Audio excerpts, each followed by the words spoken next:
Se desejamos cuidar de nós mesmos apropriadamente, teremos que respeitar a nós mesmos.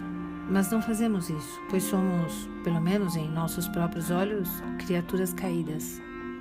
Se vivêssemos na verdade, se falássemos a verdade, então poderíamos caminhar com Deus novamente e respeitar a nós mesmos, os outros e o mundo. Então, poderíamos cuidar de nós mesmos como cuidamos das pessoas de quem gostamos.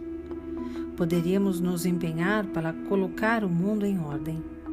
Poderíamos orientá-lo em direção ao céu, onde gostaríamos que as pessoas de quem gostamos habitassem, em vez do inferno, onde nosso ressentimento e ódio condenariam a todos eternamente. Nas áreas em que o cristianismo surgiu, 2000 anos atrás, as pessoas eram muito mais selvagens do que são hoje. O conflito estava em toda parte. O sacrifício humano, incluindo o de crianças, era uma ocorrência comum, mesmo nas sociedades tecnologicamente sofisticadas, tais como o da antiga Cartago. Em Roma, os esportes de arena eram competições mortais e o derramamento de sangue corriqueiro. A probabilidade de que uma pessoa moderna, em um país funcionalmente democrático, vá matar ou será morta é infinitamente baixa comparada com as das sociedades antigas. Ainda é elevada nas partes desorganizadas e anárquicas do mundo. Então, a questão moral primária confrontando a sociedade era o controle da violência, do egoísmo impulsivo, da ganância e da brutalidade irracionais resultantes. As pessoas com essas tendências agressivas ainda existem. Pelo menos agora sabem que esse comportamento é aquém do ideal e tentam controlá-la ou encontram grandes obstáculos sociais se não o fizerem. Mas agora outro problema surge também, que talvez fosse menos comum em nosso passado mais rude. É fácil acreditar que as pessoas são arrogantes, egoístas e que sempre estão se preocupando só consigo mesmas. O cinismo, que faz dessa opinião um truísmo universal, é difundido e está em voga. Mas essa orientação com o mundo não é, de forma alguma, uma característica de muitas pessoas. Elas têm o problema oposto. Aguentam fardos intoleráveis de repulsa, desdém e vergonha próprios e autoconsciência.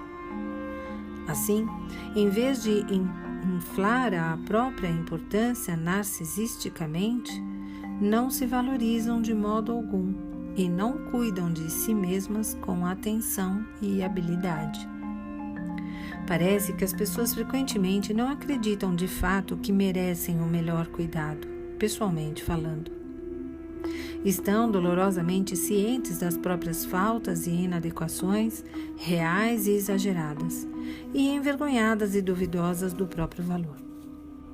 Acreditam que as outras pessoas não deveriam sofrer e trabalharão diligente e altruisticamente para ajudá-las a encontrarem alívio. Elas entendem a mesma cortesia até para os animais que conhecem, mas não tão facilmente para si mesmas. É verdade que a ideia do sacrifício pessoal está profundamente inserida na cultura ocidental, pelo menos até onde o Ocidente foi influenciado pelo cristianismo, que se baseia na imitação de alguém que realizou o ato máximo de autossacrifício. Qualquer alegação de que a regra de ouro não signifique sacrifique-se pelos outros poderá, portanto, parecer duvidosa. Mas a morte arquetípica de Cristo existe como um exemplo de como aceitar a finitude, a traição e a tirania heroicamente, como caminhar com Deus a despeito da tragédia do conhecimento autoconsciente, e não como uma diretiva para nos vitimar em serviço dos outros. Sacrificar-nos para Deus, ou para o bem maior, se preferir, não significa sofrer silenciosa e voluntariamente quando uma pessoa ou organização nos exige mais, de modo reiterado, de que nos é oferecido em troca. Isso significa que estamos apoiando a tirania e permitindo que sejamos tratados como escravos. Não é virtuoso ser vitimado por um bully, mesmo que o bully seja você mesmo. Aprendi 2 lições muito importantes com Carl Jung, o famoso psicólogo profundo suíço, sobre fazer os outros o que gostaria que fizessem a você ou amar o próximo como a si mesmo. A primeira lição foi que nenhuma dessas declarações tem qualquer coisa a ver com ser bom. A segunda foi que ambas são equações e não imposições. Se sou amigo, familiar ou amor de alguém, então estou moralmente obrigado a negociar o melhor possível em meu favor, assim como eles em favor deles. Se eu não fizer isso, vou acabar como escravo e a outra pessoa como tirana. O que há de bom nisso? É muito melhor para qualquer relacionamento quando ambas as partes são fortes. Além do mais, há pouca diferença entre lutar pelos seus direitos quando você está sofrendo bullying, atormentado ou escravizado de alguma forma, e pelos direitos de alguém. Como Jung demonstra, isso significa abraçar e amar o pecador, que é você mesmo, assim como perdoar e ajudar alguém que está tropeçando e é imperfeito. Como o próprio Deus afirma, como diz a história, minha é a vingança, eu retribuirei, disse o Senhor. De acordo com essa filosofia, você não pertence a si mesmo simplesmente. Você não é simplesmente dono de si para que possa torturar e se maltratar. Isso, em parte, porque seu ser está inexoravelmente unido ao ser dos outros, e os maus tratos a si mesmo têm consequências catastróficas para os outros. Isso fica evidente de forma mais clara, talvez, após o suicídio, quando aqueles deixados para trás estão geralmente desolados e traumatizados. Mas, metaforicamente falando, também há o seguinte: você tem uma centelha do divino em você, que não lhe pertence, mas a Deus. Somos, afinal de contas, de acordo com Gênesis, feitos à sua imagem. Temos a capacidade semidivina da consciência. Nossa consciência participa em levar o ser adiante pela palavra. Somos versões divinas de baixa resolução, quinóticas. Podemos criar a ordem a partir do caos e vice-versa, de nossa própria forma, com nossas palavras. Então, podemos não ser Deus exatamente, mas também não somos nada. Durante meus próprios períodos de escuridão no submundo da alma, eu me vi frequentemente dominado e admirado pela habilidade das pessoas de se tornarem amigas, de amar seus parceiros íntimos, pais e filhos, e de fazerem o que devem para manter a máquina do mundo funcionando. Conheci um homem machucado e com deficiências devidas a um acidente de carro que era empregado na companhia de eletricidade local. Durante anos após o acidente, ele trabalhou lado a lado com outro homem que sofria de uma doença neurológica degenerativa. Eles se ajudavam enquanto reparavam as linhas, cada um suprindo o que faltava no outro. Esse tipo de heroísmo cotidiano é a regra, acredito, e não a exceção. A maioria dos indivíduos está lidando com um ou mais tipos de problemas sérios de saúde enquanto faz o que deve fazer produtivamente e sem reclamar. Se alguém tem sorte suficiente para estar passando por um período raro de graça e saúde, pessoalmente, tipicamente tem pelo menos algum membro da família em crise. Contudo, as pessoas superam e continuam a realizar tarefas difíceis e penosas para manterem a si mesmas, suas famílias e a sociedade funcionando. Para mim, isso é milagroso, tanto que a única resposta apropriada são o reconhecimento e a admiração. Há muitas maneiras como as coisas podem dar errado ou deixar de funcionar completamente, e são sempre as pessoas machucadas que as mantêm funcionando. Elas merecem uma admiração genuína e profunda por isso. É um milagre contínuo de coragem e perseverança. Durante minha prática clínica, encorajo as pessoas a darem crédito a si mesmas e àqueles ao seu redor por agirem produtivamente e com cuidado, assim como pela preocupação e consideração genuínas que manifestam com os outros.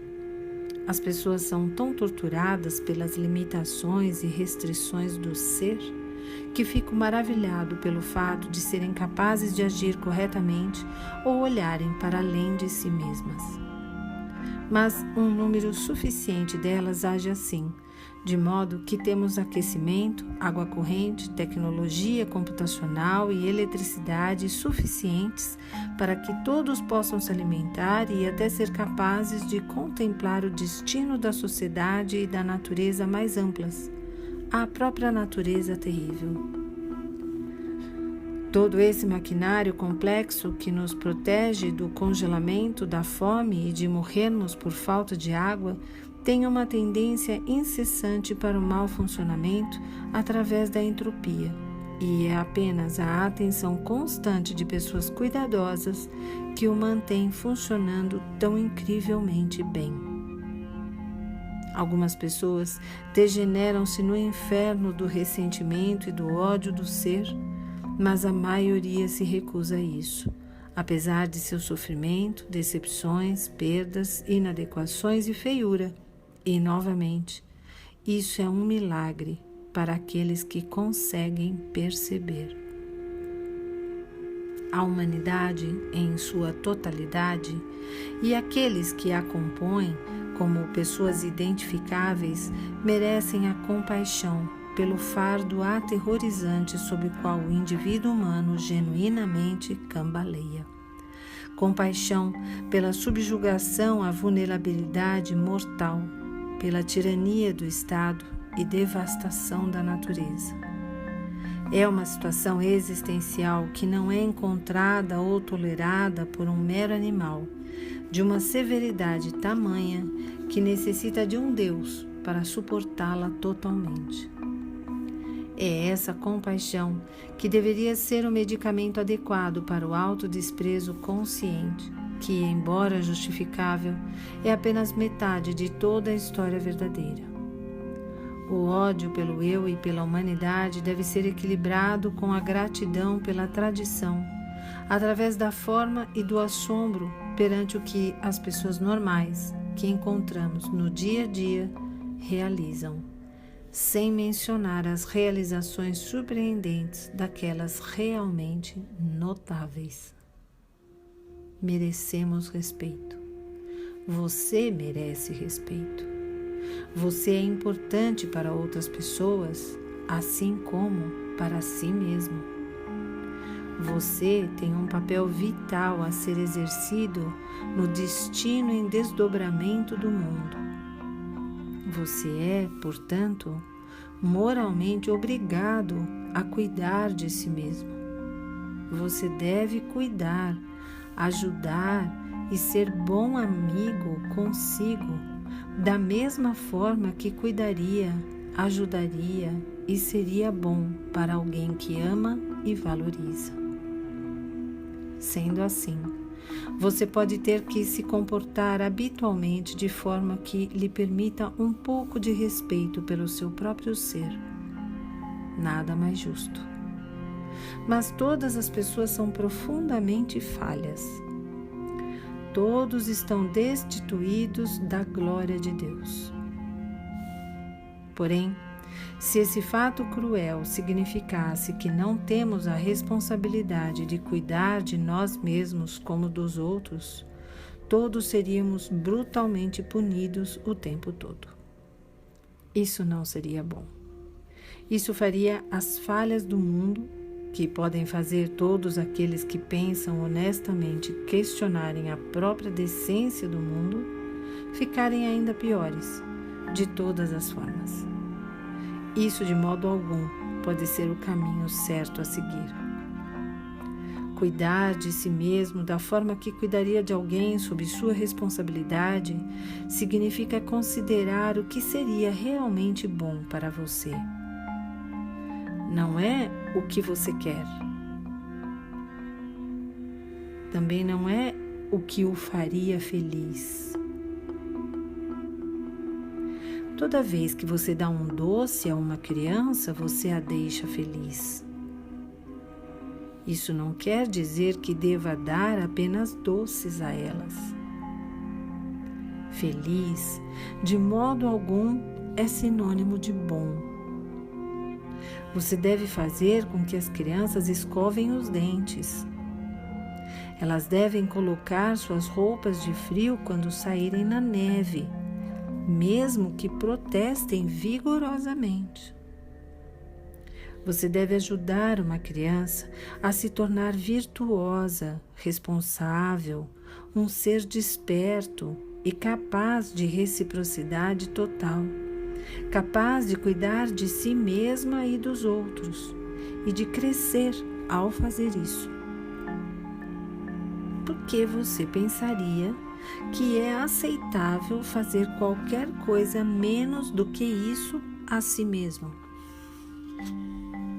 Você precisa considerar o futuro e pensar: como a minha vida seria se eu estivesse cuidando de mim adequadamente? Qual carreira me desafiaria e me tornaria produtivo e prestativo, de modo que pudesse carregar minha parte do fardo e aproveitar as consequências? O que eu deveria estar fazendo quando tenho uma certa liberdade para melhorar minha saúde, expandir meu conhecimento e fortalecer meu corpo? Você precisa saber onde está para que comece a traçar seu percurso. Você precisa saber quem é para que entenda suas armas e fortaleça a si mesmo em respeito às suas limitações. Você precisa saber aonde está indo para que limite a extensão do caos em sua vida, reestruture a ordem e traga a força divina da esperança para o mundo. Você deve determinar aonde está indo para que possa negociar em seu favor, de modo que não acabe cheio de ressentimento, vingança e crueldade. Você tem que articular os próprios princípios para que se defenda daqueles que querem tirar vantagens indevidas, para que esteja confiante e seguro enquanto trabalha e se diverte. Você deve se disciplinar cuidadosamente. Deve manter as promessas que faz a si mesmo e recompensar-se de modo a confiar em si e se motivar. Você precisa determinar como agir consigo mesmo para que tenha mais chances de se tornar e permanecer sendo uma boa pessoa. Seria bom fazer do mundo um lugar melhor. O céu, afinal de contas, não chegará por conta própria. Teremos de trabalhar para torná-lo real e nos fortalecer para que possamos resistir aos anjos mortais e à espada flamejante do julgamento de Deus usados para impedir a nossa entrada. Não subestime seu poder de visão e direção. São forças irresistíveis que podem transformar o que aparentam ser obstáculos intransponíveis em caminhos transitáveis e oportunidades em potencial. fortaleça o individual. Comece consigo mesmo. Cuide de si mesmo. Defina quem você é. Refine sua personalidade. Escolha seu destino e articule seu ser.